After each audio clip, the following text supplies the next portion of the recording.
this week's Rob's Country. We're going to be looking at overseas and local seed production. We're also going to look at the prospect of having 2 lambings in 1 year, but in just a moment it's going to be law.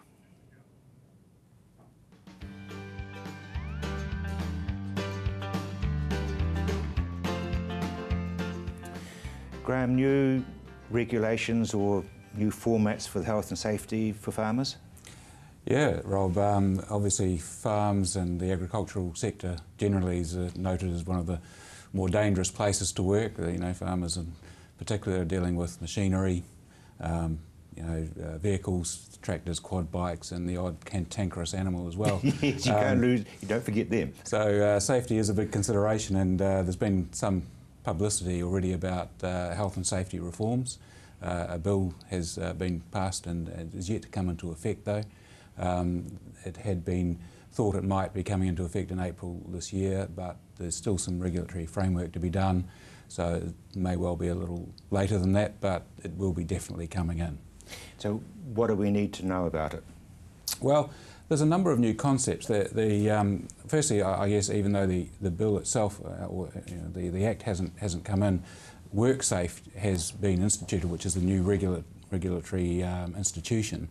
So that's already in place and already taken over that role in terms of health and safety.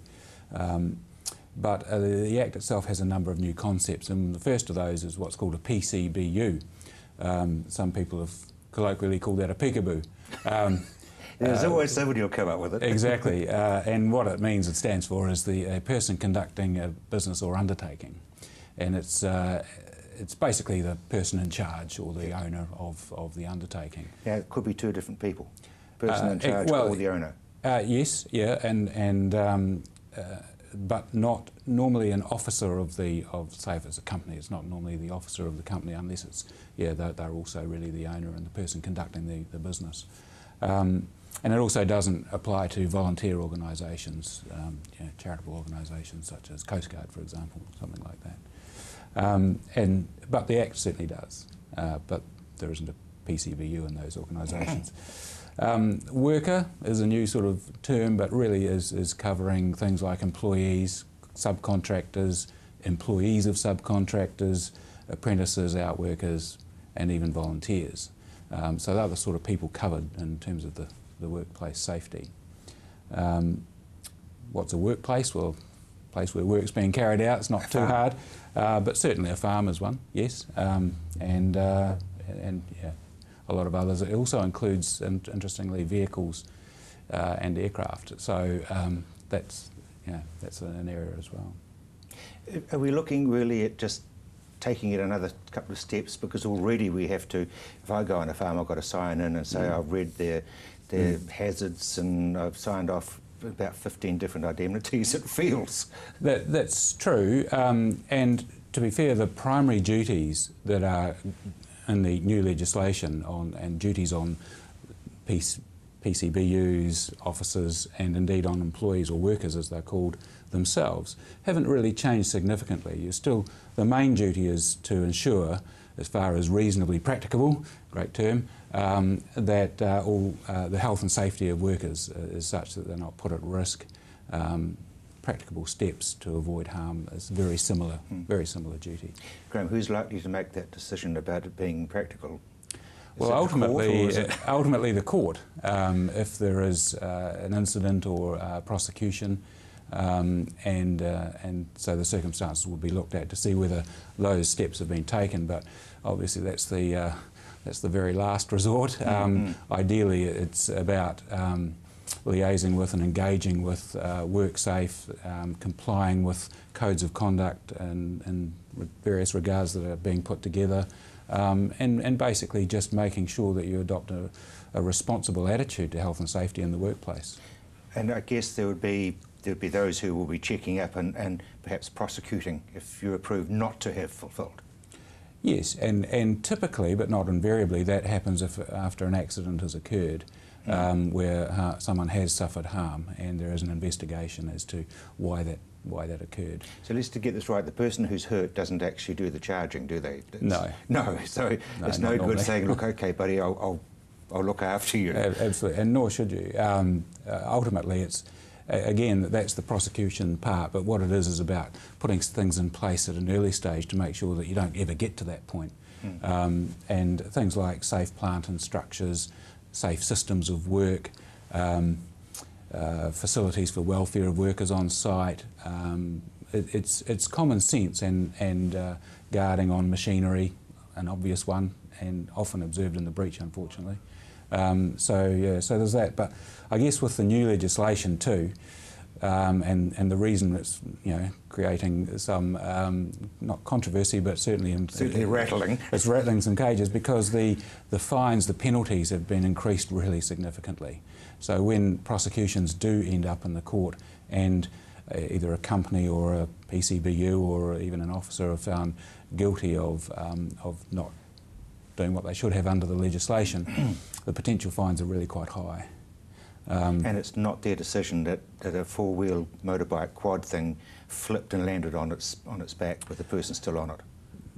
No, but and if they've taken all reasonable steps to make sure that person was safe, then they probably won't be prosecuted or found guilty. Accidents do happen. You can't stop that. It's a question of whether they've happened because of some failing on that part.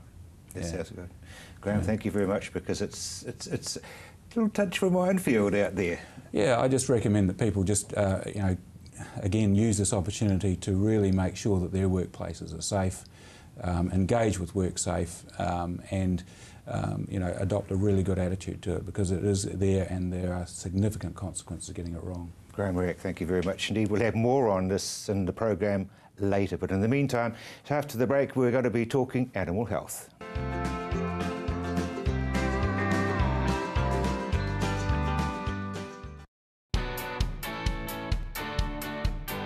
Jumpstart your career in the primary industries at Aoraki Polytechnic.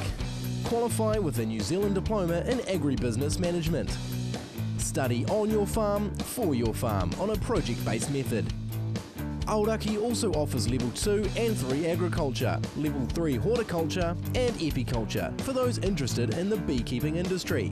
So enrol today and get hands-on experience at Aoraki. At Primary ITO, we want to help you lead your business into the future with confidence. The Diploma in Agribusiness Management allows you to learn the latest techniques, and you can apply your newly developed skills from the moment you start. With the option of workshops and online self-directed learning, training fits around your lifestyle. Key learning areas include human resource management, financial planning, budgeting and more. So contact us today to discuss your training needs. Irrigation is the future for farming in New Zealand, but like any technology, you can't be expected to get the most out of it on your own. Hydro Services is the key to maximising your results. On-farm irrigation management, minimising drainage losses, minimising power usage and maximising efficiency. Soil moisture solutions, soil water holding capacity assessments, resource consent applications and on-farm workshops, all there in the one place. Hydro Services, your one-stop for irrigation management and soil moisture measurement solutions. The King is back, direct from the UK. Ben Portsmouth, voted the world's best Elvis performer with the Roger Fox Band, now on his 2015 World Tour.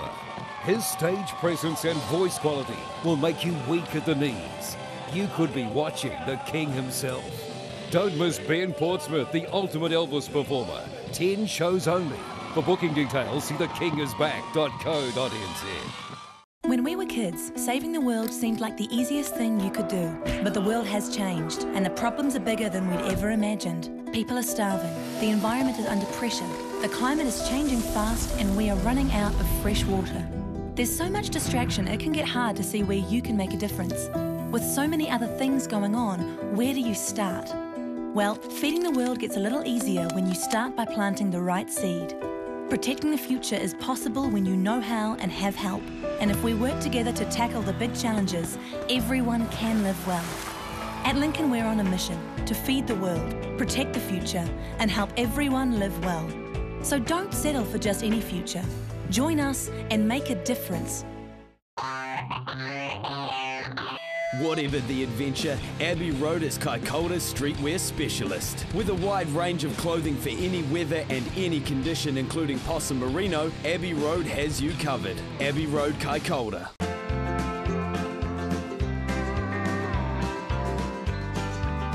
Welcome back to the program. Very dry. What should we be looking at? Yeah, so obviously our biggest problem immediately is condition of stock. Obviously with such dry conditions there's just no leaf there at all, so the nutritive value of the plant just drops dramatically. So I think it's pertinent to remind people to act urgently if it's necessary. The worst thing we see is people just putting their head in the sand and playing ostriches. Things have to happen. If conditions dropping off and there's no feed reserves there, or a lot of that feed reserves needed, you think for later in the year, then there's no doubt about it. You have to drop how many mouths have to be fed, and sometimes that decision just has to be made.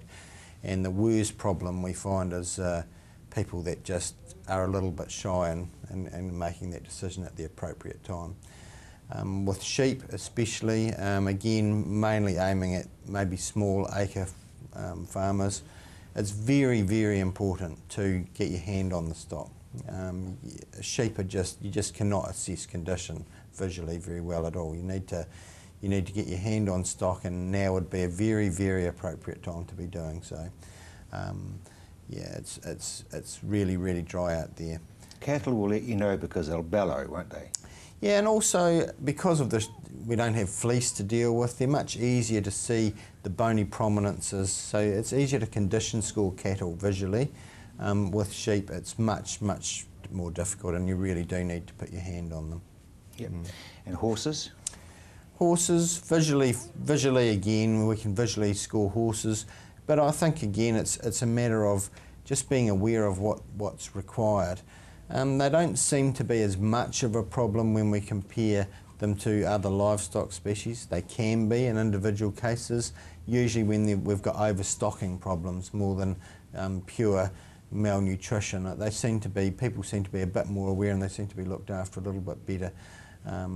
But yeah, livestock is a constant problem every time we get dry weather, and not only small acre farmers through lack of knowledge probably, we also get commercial farmers that probably should know better, and I think a lot of that is we live in a very stressful world, and I think making those decisions to cut stock numbers when prices are low and things, it can be a tough one, and sometimes it's just got to be made. And seed heads that long doesn't mean the pasture. That's right, exactly. That could be a weak trap. Water. Again, I don't think it needs to be driven home to commercial farmers, but I think we again, every year we find problems with small acre farmers, 10 acre block holders and things like that. They really underestimate the need for water, and I don't know why, but I think, I just don't know why, but sheep seem to be the major problem for some reason. A lot of people just don't think they need water, and of course they do. So often they get a lot of water through green pasture, but when we get dry conditions like this, of course there's just nothing there, and that's when water consumption really goes up. So always must be available, and I think in that same sort of vein, shade is a really important thing to talk about. And with the regional recent history of dairy farm conversions and centre pivot irrigators and things, so many trees have been ripped out, and it's becoming a major developing welfare concern is shade for all classes of stock. And yeah, I think we'll be hearing more about this as a requirement in times to come, I think. I guess the other thing with water is that there's so many waterways have been fenced off for environmental reasons.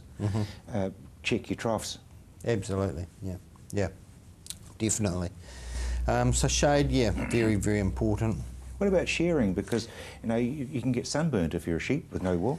Yeah, although I think again aimed mainly at 10 acre block holders, it's a responsibility. Actually, if we look into the legalities of it, it's a legal requirement to have sheep shorn annually. There's still laws there.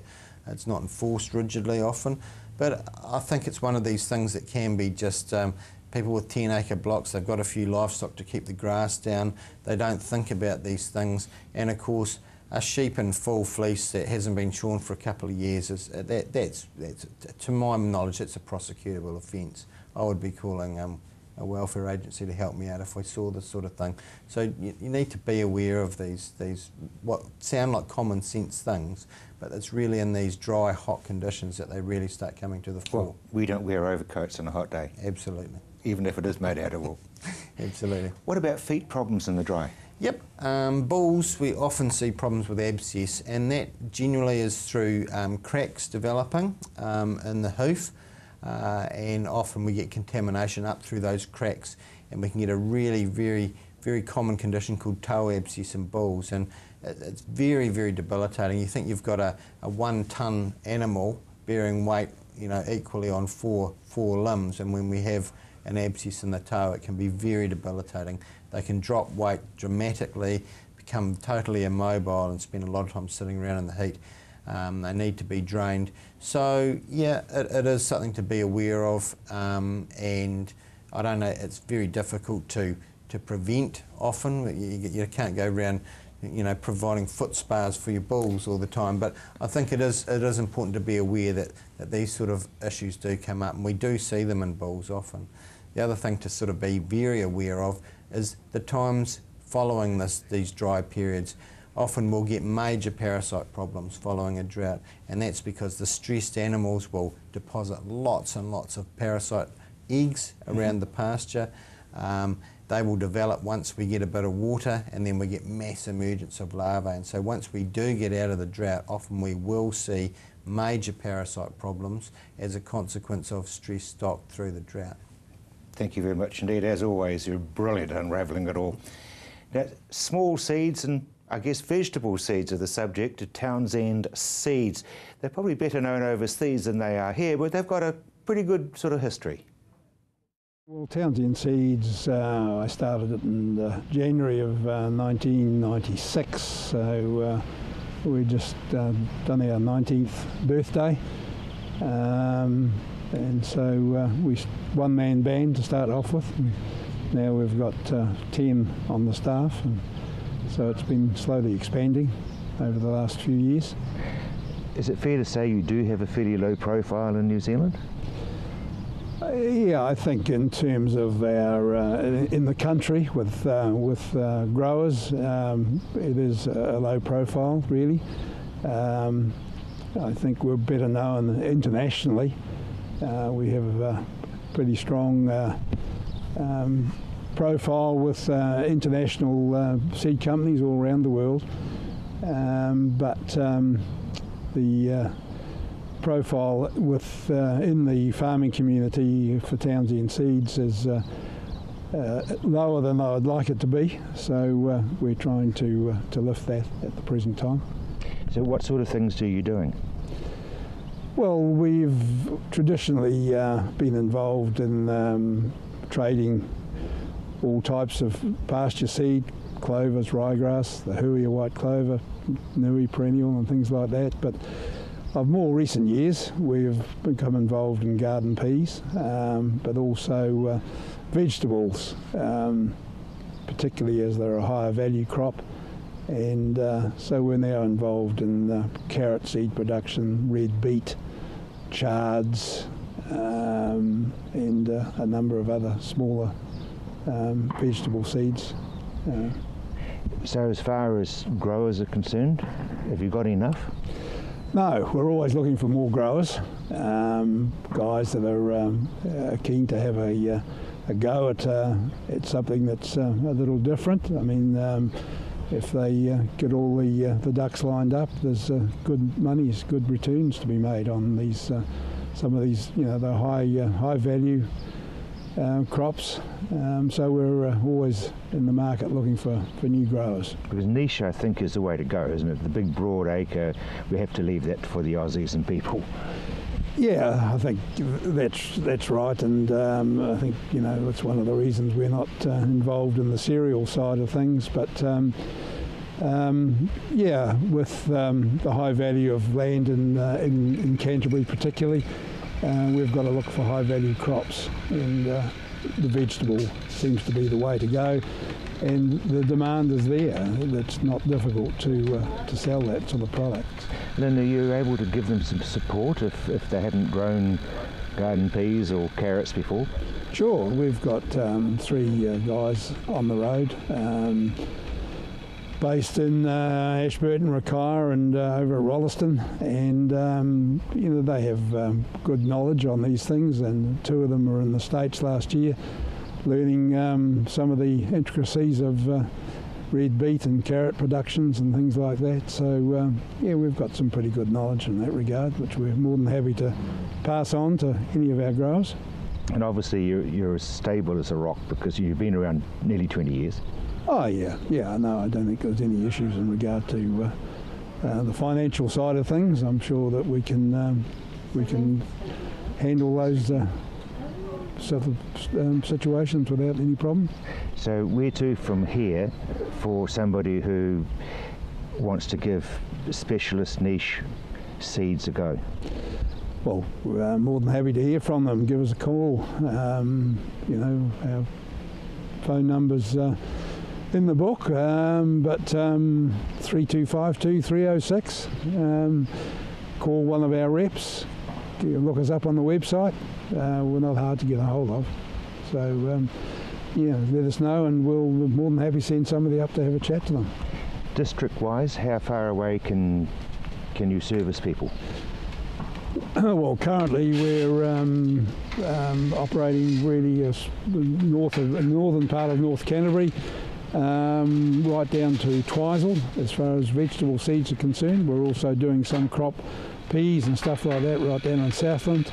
But vegetable seeds, yeah, sort of South Canterbury through to North Canterbury. Twizel? Yeah. And doing very, very well with them too, with the irrigation down there. I mean, in my school days, all there was rabbits, but there's quite big areas available down there, all virgin country, now fully irrigated, and we're getting some good results out of there.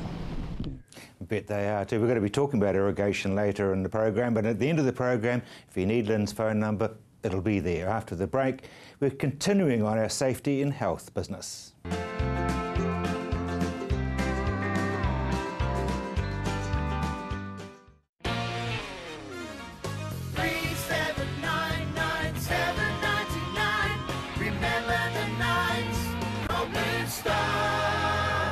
Our new companion package is a personalised service for those that need extra help and support.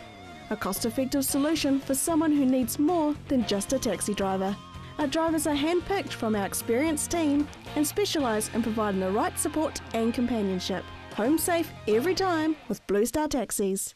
When we were kids, saving the world seemed like the easiest thing you could do. But the world has changed, and the problems are bigger than we'd ever imagined. People are starving, the environment is under pressure, the climate is changing fast, and we are running out of fresh water. There's so much distraction, it can get hard to see where you can make a difference. With so many other things going on, where do you start? Well, feeding the world gets a little easier when you start by planting the right seed. Protecting the future is possible when you know how and have help. And if we work together to tackle the big challenges, everyone can live well.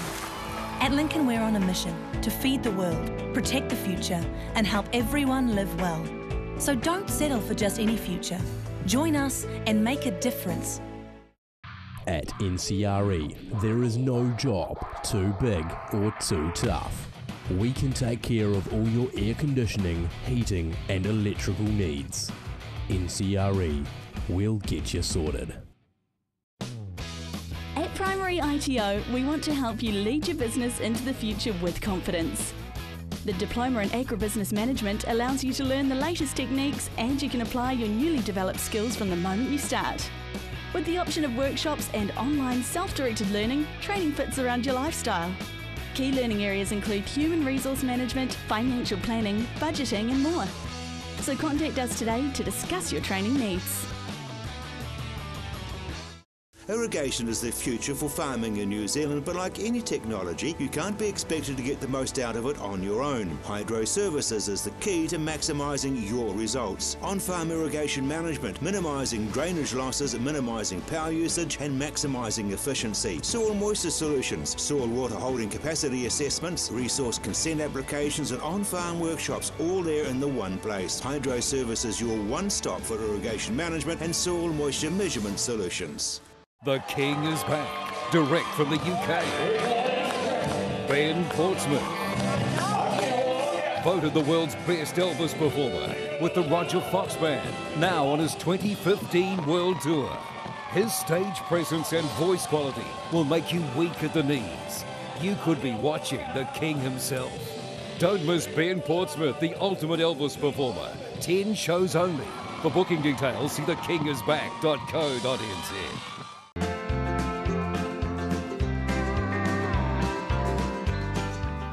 Welcome back to Rob's Country. Well, as we heard earlier in the program, there's some new rules, regulations coming in about health and safety, and also new penalties. And Dave, you've got a bit of an idea about what these penalties are likely to be.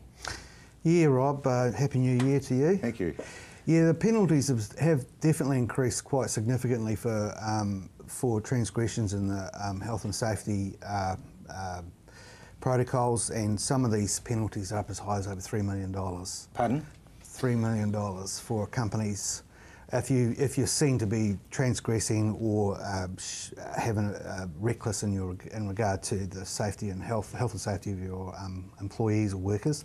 Well, now you've got everybody's rivaled attention. $3 million. Yes, that's I think the highest. But there are a number of other fines and penalties that have been increased quite dramatically, all part of the reform bill that's just been passed through Parliament. So right, okay. Solutions, because we want as many people as we can to avoid injury and to avoid $3 million fines.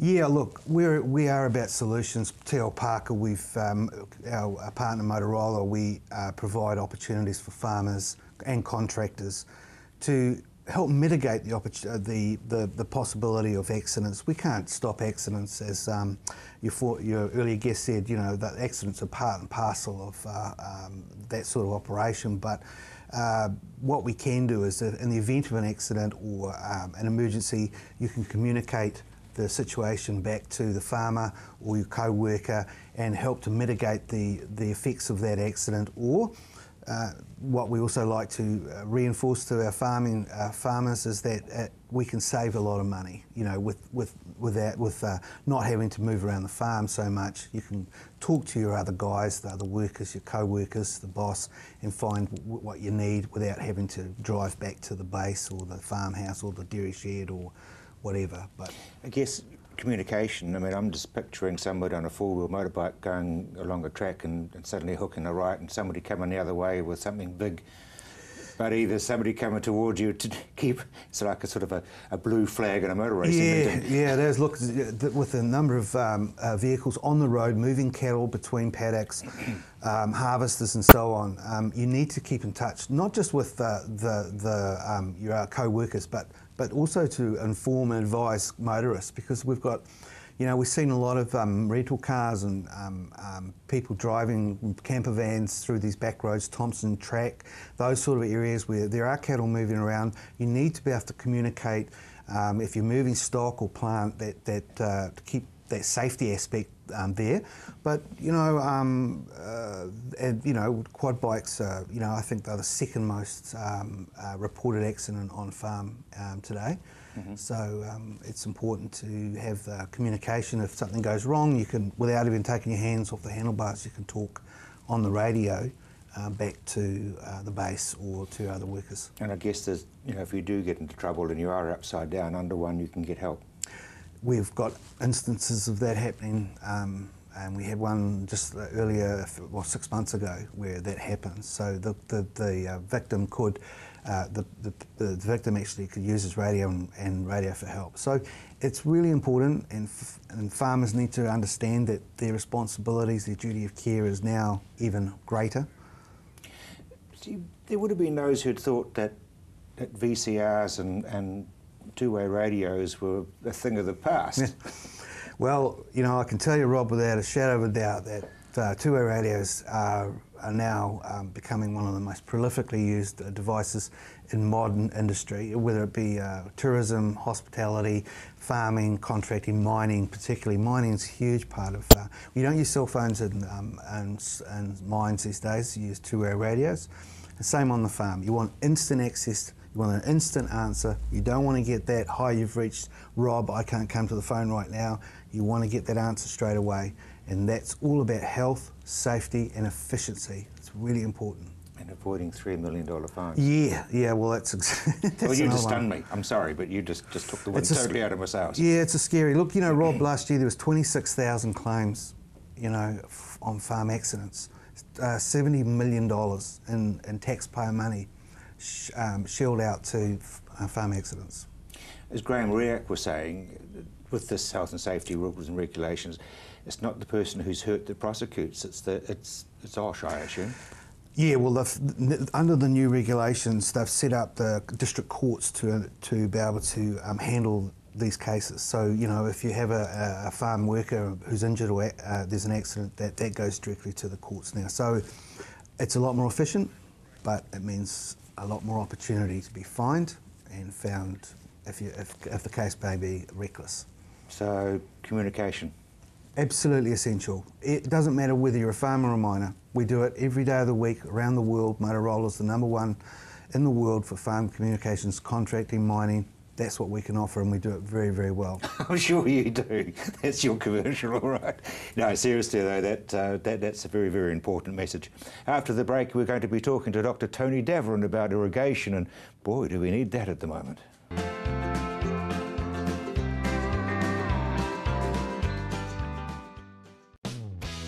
At Primary ITO, we want to help you lead your business into the future with confidence.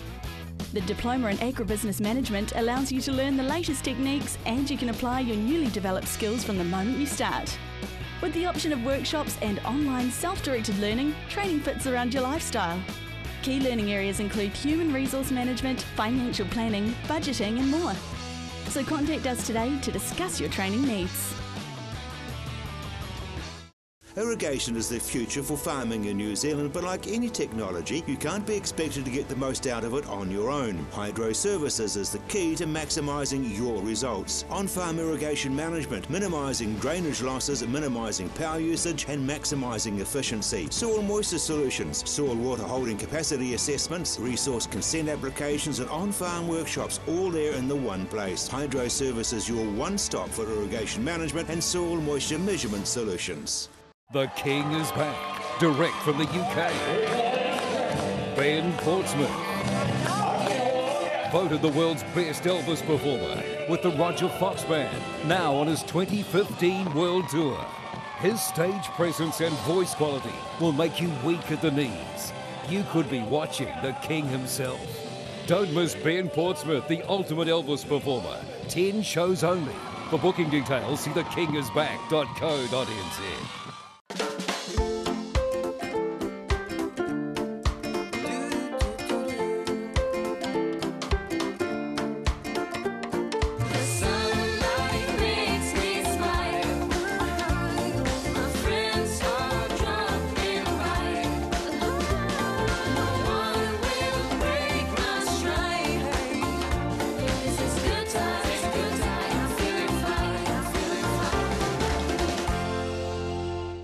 Shock factor to wow factor, Canter Colour Fun is here to change your world. From interior to exterior and everything in between, Cath has the skills and the knowledge to brighten up your home. Contact Canter Colour Fun for your consultation. When we were kids, saving the world seemed like the easiest thing you could do. But the world has changed, and the problems are bigger than we'd ever imagined. People are starving, the environment is under pressure, the climate is changing fast, and we are running out of fresh water. There's so much distraction, it can get hard to see where you can make a difference. With so many other things going on, where do you start? Well, feeding the world gets a little easier when you start by planting the right seed. Protecting the future is possible when you know how and have help. And if we work together to tackle the big challenges, everyone can live well. At Lincoln, we're on a mission to feed the world, protect the future, and help everyone live well. So don't settle for just any future. Join us and make a difference.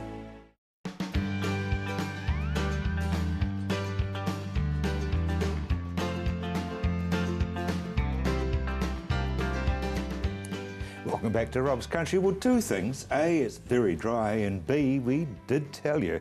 And we've been saying this for a long time, Tony. Yeah, I think if we hunted back through the archives, Rob, and looked at some of the articles or the interviews we did from probably about, I don't know, probably about August last year, we started talking about the fact that El Nino was starting to develop. And really worldwide, Australia, New Zealand, even the United States, they were talking about this El Nino that we've got. We've got it now. No question about that. And I'm real surprised that somebody, people have come out in the last week or so saying, oh, my God, it's dry, and yeah, it's El Nino, and it hasn't rained for a month, and this sort of thing. Well, the wicket keeper's been busy, isn't he? Yeah, that's right. I sometimes wonder where they've been when they suddenly come out with these statements. I mean, but El Nino has been developing, in the article and the diagram that we've got shows. Let's have a look at the graph. Yeah, if you have a look at the graph, I mean, this is comparing the 97-98 event, and people remember farmers have got long memories, and perhaps I've got a long memory. 97-98 was a pretty. 97-98's the blue. Is the blue, and the red is this year's El Nino. And you can see they developed in a very similar pattern. They started way back in July and August, and they've slowly built. Tony, so we're up to where? We're up to January, the last of the red, and there's only 3 weeks worth of data in there. So we've still got another 10 days. We don't know what the number's going to be for the last week to 10 days of January. So we could be... That tells us there's a lot of hot, dry weather. There's a lot of hot, dry weather out there. And if we follow the 97-98 pattern, then we've got more to come. This is February, March, and it didn't really start waning until we got into April. So we've got potentially another 3 months of this sitting here in front of us. You've just taken $4 a head off store stock, haven't you? Yeah, but it's forewarned is forearmed, and we go back to last year, and the interesting thing is that if you look at rainfall patterns for 97-98, really similar. In 97-98 up until today, the previous 6 months, there was about 230 millimetres of rain. We've had about 130. Go back 3 months, and there was about 60 millimetres for the last 3 months, and these 3 months that we've just gone through in 97-98, 60 millimetres this time. I guess what... 13 millimetres for the last month in Canterbury, about 20 millimetres the last month, and same month in 97-98. Very, very similar patterns, building the same way. Just sort of... And if we think back, 97-98 was when the Wither Hills burnt in Blenheim. So very similar pattern. They've even had a fire there in the last week. So it's got all the hallmarks. It has. I think probably what confuses people is that you drive down the main road with there's irrigation and it's green and lush. Yeah. And that must be confusing for the layperson. Yeah, it's green and lush because we've got water. And if you go anywhere where there's no water, go into North Canterbury, for example, right now, or go into South Canterbury right now and look at any areas, and even some of the areas in South Canterbury where they have got irrigation water. We're really struggling. I mean, I was just talking to an older guy that used to work for me. He's cut back his irrigating area from 200 hectares to 130 hectares. So he said, I just can't irrigate 200 hectares and stay and keep pace with things. I've cut it back to 130 So this hectares. is the evapotranspiration. Yeah. If you look at the last 4 weeks, we've had 4 weeks where we've been cranking through somewhere around that 40 to 45 millimetres a week. Well, 60% of the soils on the Canterbury Plains don't have that amount of readily available water to keep things growing. So we're tapping into survival water every week, and even the best irrigation systems, the big centre pivots, are not designed to keep up with an average of 6 millimetres a day. Right. They're designed for 5, so we lose a millimetre a day every day. What's the North Island like? It's just started to really tap into the North Island. If you go into the Wairarapa, it's sort of about 3 weeks into where we're at now. Hawke's Bay's been a little bit lucky, but it's getting very dry there as well. and also up into the Gisborne area as well. And they're irrigating flat out through Pukekohe, Matamata, all those sorts of areas. It's starting to bite sort of just about everywhere, really. Years ago, and it was probably 97, 98, you were sitting there talking to me about sacrificing crops. That's going to happen again, isn't it? We've got through the cropping regime. We've got through, most of the arable guys have got through without any real problems this year. It's only been the last 4 weeks that it's really bitten, so we've got through most of them. There'll be a little bit of yield loss that will have resulted from the last couple of weeks, but quite small compared to 97, 98 when it was really biting very early in the piece. Yep. So that will take the pressure off and provide a bit of water for the dairy farmers and the pasture guys? No, you'll find that none of this water is going to get balanced out to somebody else, because there's crops that are going to have to go back into the ground. Yeah. You know, we're into February in a week's time, 10 days' time, and we're starting to plant those crops that we want for the next year. We've got to get the seed bed right. Irrigation's the only way we can do it. Tony, thank you very much indeed. We're staying with dry land and sheep. Talk to Tony Bywater from Lincoln University about what they are working on, and there's some interesting comments in his little chat. Well, since the last program we had, which you talked to me about previously, we've been doing a bit more thinking about what's really the critical issues in the sheep and beef industries. And I think our view is that really it comes down to consistency of profit and consistency of productivity, and really that's quite a big ask in an environment which is becoming increasingly variable, and sheep and beef farmers are being pushed onto the more variable country, mainly by dairy cows. So we thought we really needed to look at how you might try and increase your productivity and make your profitability more consistent in that kind of environment. So that's the basic premise, if you like, of the Lincoln Sheep program, which we launched a few months ago. Is it possible that you can take on dairying and win? Yeah, I think it is, actually. If you remember the last trials we did, the basic objective there was looking at high stocking rates to maintain pasture quality and utilisation, and I think we showed quite clearly that with high stocking rates and the flexibility to adjust to the current season, then you can actually increase productivity and profitability reasonably substantially and make it more consistent year to year. So when we sat down and thought about, well, what is in a dryland situation, what is the ultimate flexibility? It's being able to get all of the sales stock off the property onto something where you can finish them consistently, an irrigated finishing block, okay? But, you know, that doesn't stack up against dairy farming. Well, doesn't it? If you look at what you can do on the breeding property, if you can be certain you can get all the lambs and other sales stock off the property when you have to, you can actually increase your stocking rate quite considerably. So the extra profit that you make on, let's say, 100 hectares of breeding land, if you attribute that to the 10 hectares of finishing land that you need, the profit goes up quite significantly, and we would argue that that irrigated land as a finishing block will give you a return that is at least equal to dairy farming at about a third of the capital cost. So yeah, we are quite happy to take on dairying. The morale of the sheep breeders is probably not as high as it could be because of prices and things. Yeah, I mean that's really the reason why we're in this program, is because livestock farmers in general have been facing fluctuating prices, not particularly good returns. Dairy prices fluctuate as well, probably more than the livestock prices do, but when they're up, they're really up. So I mean that's part of the issue. So that's the reason why we've sort of really started this program, to look at productivity and consistency. Things like, for example, in a summer safe environment, can you get more than one crop of lambs out of your ewes? Okay, the biggest driver of efficiency and productivity on a sheep farm is how many lambs you produce per ewe per year.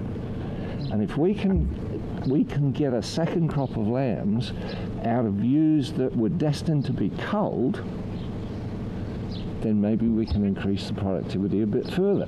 All of the previous research that looks at multiple lambing systems basically says it's not worth it because you have to change the feed supply. Okay, and you have to put in forage crops and so on and so forth. But if you could do that on a conventional pasture base, is it worth it? Well, we think you can. We think that if you just take the cull ewes, the old ewes, mate them twice, get a second crop of lambs, then cull them, that fits within the conventional pasture supply system. Is it going to make money? Don't know yet, but we'll find out. Well, the processing companies will be intrigued by that. Yeah, I mean, that's one of the other things, of course, is that at the time when farming is facing a variable environment, the meat companies really need consistency. And with the reduction in sheep numbers over the last 20 years, everybody knows that's put real pressure on the meat companies. So they're looking for consistency and a longer season. So combined with the various things that we're doing in the Lincoln Sheep program, one of the major objectives is to try and get a consistent supply and a long season of supply to the works. And yeah, double lambing ewes is going to make a difference to that. So basically you'll do the weaning and then you put them to the ram again? No, we actually put them to the ram before we wean them. Okay, so we take the older ewes, we'll lamb them in August. We'll start, you have to hormone treat them. We'll start hormone treatment in September. They're mated in October and they're weaned in November. And then they lamb again in March the second year. Lambing percentages are not huge. But everyone's a bonus. Everyone, well, it is and it isn't, because you've got some costs associated with the hormone treatment, okay? So what we're doing at the moment is looking at the dose response to hormones to see whether we can get the cost per lamb, a March lamb, down as low as we can. But it's still going to be significant. We're still looking at $20, $25 a lamb to get it there. But a November lamb through the works could be worth $140. To spend a penny to make one. Absolutely. So, I mean, I'm not saying it's going to pay, but we need to find out. And we need to work out the biology in terms of the response rate to the hormone doses and what the economics behind that is. But we think we can fit that in a conventional feed supply system, and that's the important point, because the farmers aren't going to have to spend money putting in forages or supplements or whatever. Penny saved is a penny earned. Yeah, well, there you go, yes. Yeah. When will you have some results? Well, we've got some preliminary results now, but what they've shown us is it's really repeated what previous research has shown, that your conception rates are quite low, ovulation rates around about 50 to 60%, conception rates quite low, but they do respond to the dose. So next season we'll be looking at different dose rates and see whether we can get the conception rates up to reasonable levels. So it's 2 or 3 years before we'll have some definitive results, but so far we're tracking pretty much on the previous research. You've got to admit, the Tony Bywater does think outside the square. We'll keep in touch about that one and see what unfolds. After the break, it's Linda from Federated Farmers.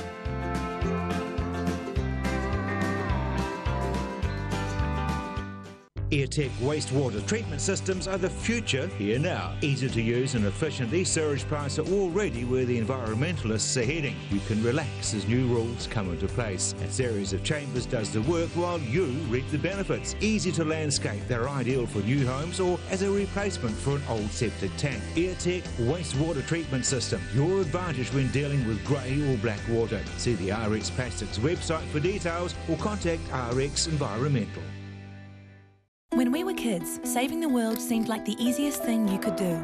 But the world has changed, and the problems are bigger than we'd ever imagined. People are starving, the environment is under pressure, the climate is changing fast, and we are running out of fresh water. There's so much distraction, it can get hard to see where you can make a difference. With so many other things going on, where do you start? Well, feeding the world gets a little easier when you start by planting the right seed. Protecting the future is possible when you know how and have help. And if we work together to tackle the big challenges, everyone can live well. At Lincoln, we're on a mission to feed the world, protect the future, and help everyone live well. So don't settle for just any future. Join us and make a difference. At NCRE, there is no job too big or too tough. We can take care of all your air conditioning, heating and electrical needs. NCRE, we'll get you sorted. At Primary ITO, we want to help you lead your business into the future with confidence.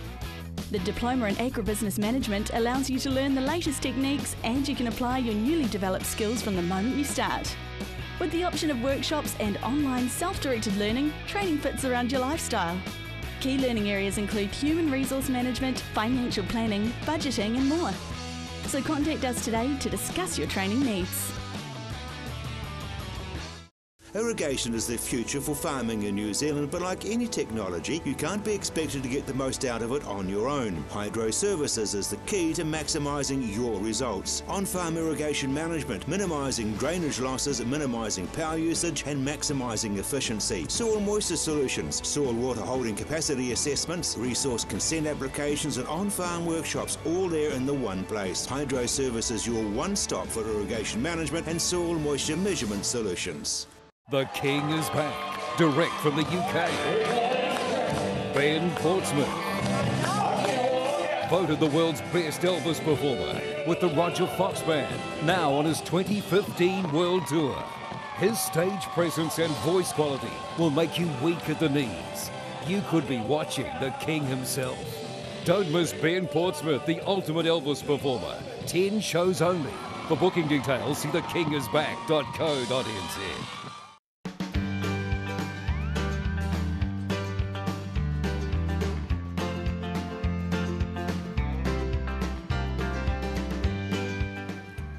Welcome back to Rob's Country.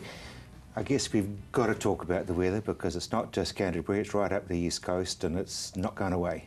No, it's not actually. I was just thinking, last time I was on the show, which was before Christmas, we were talking about the weather and the impending dry, but it's well and truly with us now, Rob.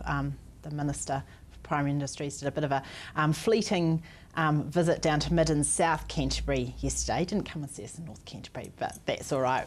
Well, we can send them footage. We can indeed. Hasn't decided to declare a drought at this stage, waiting to see what the weather does as we move into February, but there are certainly plenty of farmers out there who are struggling at the moment. Yeah. I mean, seriously, it's when do the government step in and say it's a drought, and then what happens if they do that? Yes, that's right. So obviously once a drought is declared, then that provides farmers with access to certain assistance through Inland Revenue Department and other sorts of things like that. But that aside, it's probably at this stage that's the most stressful for farmers. It's not, once as you actually get to that stage, it's the lead up to it and trying to make those decisions about what's the best thing to do. We know that there are some people who are coping very, very well. There are still a lot of farmers in North Canterbury who just say to me, it's just a normal summer dry. Perhaps come a wee bit earlier than what we would expect. We had all our rain sort of in March and April and that was it. But we do know that particularly those farmers who are reliant on irrigation and are now on irrigation restrictions are starting to feel it. There's a lot happening in the dairy industry in particular, a lot of stress there. So, yep, let's talk about that because I don't think we can stress that enough, if you don't mind me saying so. But no, seriously, it is huge and there's some very bad stories out there. It is huge. It's that combination, I think, of low payout, the stress of irrigation restrictions and what that might do on top. And it's that usual story, Rob. If you're feeling overwhelmed by all of this, then, for heaven's sake, stop bottling it up. Talking to somebody is really important, whether it's your GP, a trusted family member or a friend, or, of course, the team at the Rural Support Trust are always there at the end of the phone, 0800 Farming, and Federated Farmers will put you in touch with someone from Rural Support Trust. Those guys and girls in that team are all ex-farmers themselves, so they know what you're going through, or some of them are still farming themselves, so they know what people are going through. So those services are there. And even if you're not feeling overwhelmed, it's just that whole thing about getting out and about a little bit, getting off the farm, even if it's just down to the local on a Friday night for lemonade, but just so that you're seeing other people and talking a little bit. Let me tell you a wee story. Yesterday, because you know that I hit the wall, poof, slid down it. Not a pretty sight. And I did everything that everyone says you shouldn't do. I didn't talk to anyone, I didn't I got this blinding flash and I did something about it. I was talking to a mate last night over a quiet pint of beer, and I was telling him, and he said, "My God, Rob, you just told me, you've just listed off about 6 different things." He said, "I've got 3 or 4 of them without you going any further." He was going to his GP. Why GP? Because he couldn't talk to his wife, because he felt she wouldn't understand. Certainly wasn't going to tell me until I told him, and all these other things. And GPs, let's go to your GP, because you can go in there. I go in there for a prostate check, and there's nothing more personal than that. So you know what I'm trying to say. Exactly. And they are trained to be able to do. You don't have to necessarily talk to somebody who's not a professional. No, you certainly don't. They're there, and it's really important that people do try and do that.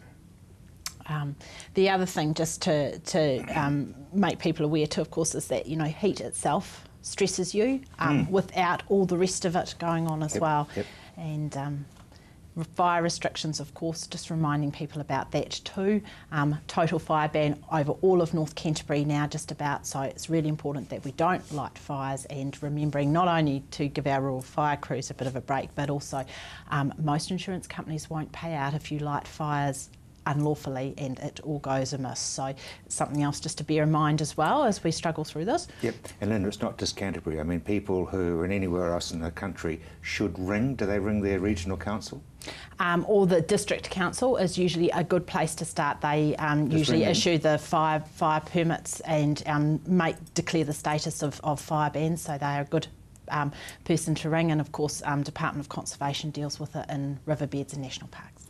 So if somebody does light a fire because they didn't check with the district council and the fire brigade comes out, there's probably a bit of a conversation goes on. I imagine there is a bit of a conversation, and if you're like 1 or 2 farmers who've been caught this year and you lose some stuff, a shed or some gear, or in one case it got very close to the house, there might be a conversation with the insurance company that's not too pleasant either.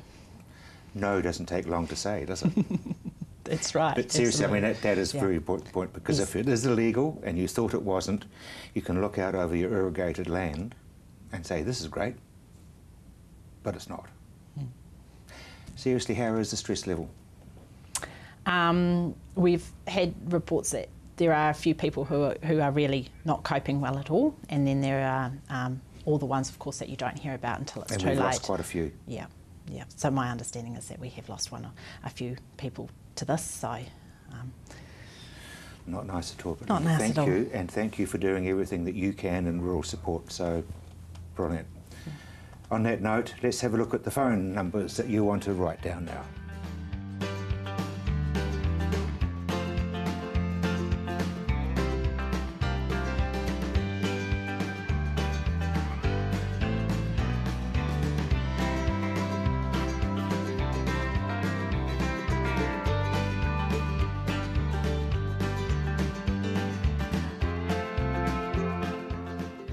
Rob Coate-Williams. You've either been watching or you've just missed Rob's Country, but it will be back at the same time next week. Until then, bye now.